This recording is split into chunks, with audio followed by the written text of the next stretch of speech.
IPL এর mini নিলাম এবার অনুষ্ঠিত হবে 16ই ডিসেম্বর এবং নিলামের তালিকাতে রয়েছেন বাংলাদেশের 7 জন ক্রিকেটার। সেই তালিকায় নাম নেই সাকিব আল হাসানের। টপ ক্যাটাগরিতে 2 কোটি রুপি বেস্ট প্রাইজে রয়েছেন মুস্তাফিজুর রহমান। 75 লাখ রুপি বেস্ট প্রাইজে বেশ কয়েকজন রয়েছেন, যেমন রয়েছেন রিশাদ হোসেন, যিনি এই মুহূর্তে রয়েছেন অস্ট্রেলিয়াতে বিগ ব্যাশে খেলার জন্য হোবার্ট হারিকেন্সের হয়ে। রয়েছেন তাসকিন আহমেদ, যিনি আইএল টি20-তে এই মুহূর্তে খেলছেন, তার বেস্ট প্রাইস 75 লাখ রুপি। এছাড়া আছেন তানজিম হাসান সাকিব, তারও বেস্ট প্রাইস 75 লাখ রুপি। এরপর পাকিস্তান সুপার লিগে খেলার নাহিদ রানা, তার বেস্ট প্রাইসও 75 লাখ রুপি। রাকিবুল হাসান, ইন্টারেস্টিং একটা নাম, 30 লাখ রুপি বেস্ট প্রাইসে তিনি রয়েছেন।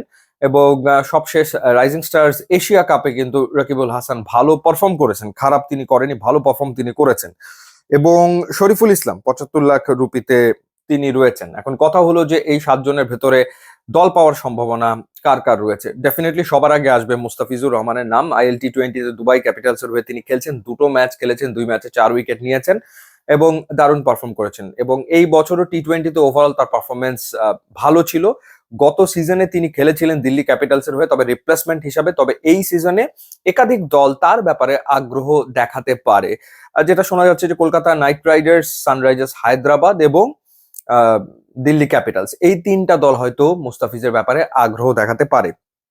তবে আমার মনে হয় যে এই সিজনে ঋষাদ যদি আইপিএল এ দল পেয়ে যায় তাহলে অবাক হওয়ার কিছু থাকবে না, কারণ ঋষাদের পারফরমেন্স, হোবার্ট হারিকেন্সের হয়ে তিনি বিগ ব্যাশে তো খেলছেন, কিন্তু আমরা যদি ওভারঅল বছরটার কথা চিন্তা করি, এই বছরে ঋষাদ হোসেন উইকেট নিয়েছেন 33টা, 25 ম্যাচ খেলে 33টা উইকেট নিয়েছেন। এবং টি20-তে এবছরে উইকেট টেকারদের তালিকাতে তিনি রয়েছেন 9 নম্বরে। কিন্তু টেস্ট প্লেইং কান্ট্রির বোলারদের ভেতরে তিনি রয়েছেন 3 নম্বরে। একে রয়েছেন পাকিস্তানের মোহাম্মদ নওয়াজ, তিনি 26 ম্যাচে নিয়েছেন 36 উইকেট। নিউজিল্যান্ডের ডাফি, তিনি নিয়েছেন 35 উইকেট 21 ম্যাচে। এবং আমাদের রিশাদ হোসেন, তিনি নিয়েছেন 25 ম্যাচে 24টা ইনিংসে বল করে 33 উইকেট।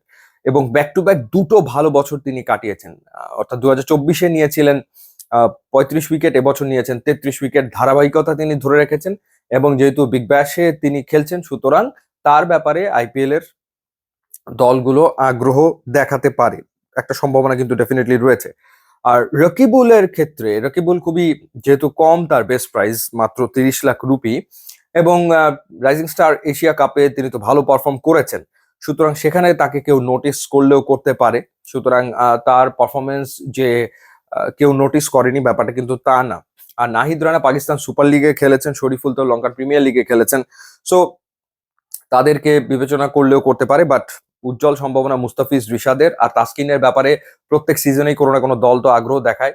এর আগে অন্তত 2বার তার আইপিএল এ খেলার কথা ছিল, কিন্তু এনওসি জটিলতার কারণে খেলা হয়নি। তো সেই ক্ষেত্রে এইবার তাসকিনকে আমার মনে হয় যে কেউ নিলেও নিতে পারে, সুতরাং সম্ভাবনা ডেফিনেটলি রয়েছে। বাট ওই যথারীতি সবার আগে আসবে মুস্তাফিজের নাম, এবং মুস্তাফিজের নামের পরেই রিশাদের নামটা এবার আইপিএল এ যুক্ত হতে পারে, যোগ হওয়ার সম্ভাবনা রয়েছে। তার যে পারফরমেন্স, তার আসলে দল পাওয়া উচিত। এখন দেখা যাক, ইউ নেভার নো। আগে থেকে তো আইপিএল এর এই অকশন কোনোভাবেই প্রেডিক্ট করা যায় না, এক একটা টিমের এক এক রকমের স্ট্র্যাটেজি থাকে, এবং দেখা যাক কারো স্ট্র্যাটেজিতে আমাদের ক্রিকেটাররা ম্যাচ আপ করে কিনা। যদি হয় তাহলে ডেফিনেটলি তারা আইপিএল এ তো দল পাবে।